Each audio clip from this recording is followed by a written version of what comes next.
Some bad news, good news. It's stop number 8 on News 25's 25 teams in 25 days. The bad news, it started raining about 5 minutes into Pascagoula's practice, so we didn't get very much video. The good news, it started raining after the Panthers took their team pictures. All that being said, they're not letting anything rain on their parade heading into 2022. 25 teams in 25 days. Brought to you by Champion Chrysler Dodge Jeep Ram.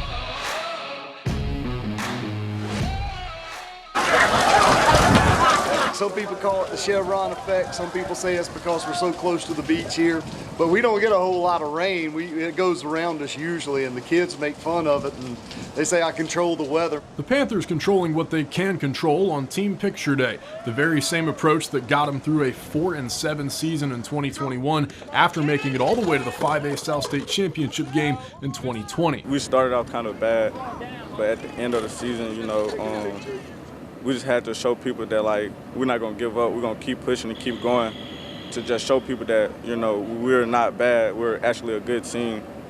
We just had a lot of miscommunications on the field, and, we just had to show people that we could bounce back from those L's and, take a couple dubs. Pascagoula starting 0-4 in Region 4 Class 6A games, including a pair of 2-point losses on the road. We lost to D'Iberville and Harrison Central both by only 2 points. Like, we needed that much more just to beat those teams, and we could have been in the playoffs. But it was too little too late. The Panthers digging their own grave, only to rip off 3 straight dubs to end their tale of 2 seasons, making them one of just 2 teams from the 6 coastal counties to string together multiple wins to finish out the year, the other being 5A state champion Picayune. We responded well. We just gelled a little too late, but I feel like our team is ready to compete with anybody on the coast now. Coach told us, like, we have to win these 3 games. Our mindset changed. We didn't want the seniors last year to go out, with 3 losses. We want to at least close to a winning record. Just why not us? I said, we've dipped our foot into the 6A waters. We know that we can compete.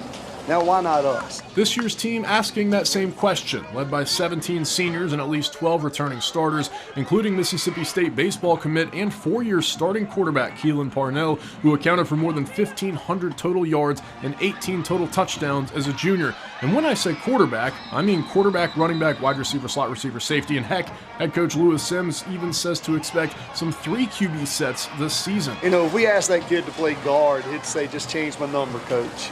He's that type of guy. Can't tackle him in the phone booth.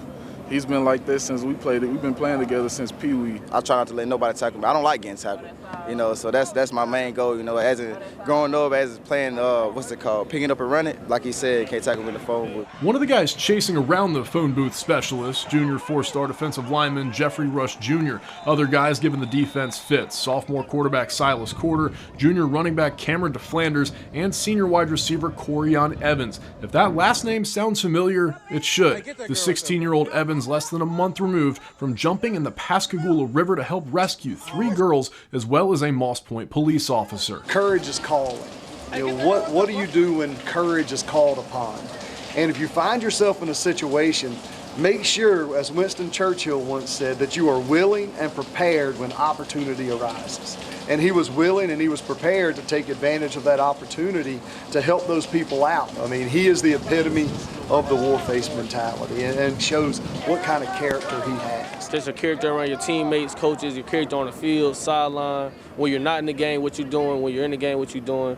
So I feel like a lot of that, like, we're most definitely further mindset-wise because we know what we need to do this year. Just to recap, warface standing for work, accountability, respect, family, attitude, character, and enthusiasm. The 2022 version of the Pascagoula Panthers wanting to be remembered for all 7. Hopefully we can get back to the playoffs and win state this year. It's my senior year. It's weird to say, but it's my senior year. I got to leave a legacy. We want to leave a legacy behind knowing that we want to set the standard for the younger generation that's coming up. 2022 Panther football is, they're focused, they are family, and they respect the game and everything that they do. And a positive update on Coach Sims's wife, if you remember the story from last year. Amber Colville now cancer-free and living her best life. The Panthers kick off the new year against ye old rival Moss Point on August 26th. And here's some quick picks from head coach Lewis Sims. Go to Pascagoula meal. Bozo's Seafood Market, grilled shrimp overload. Can't beat it, he says. On the field, some Mississippi products. Walter Payton and Jerry Rice are his all-time favorites. And then favorite championship moment is Patriots coming back from that 28-3 Super Bowl deficit against the Falcons.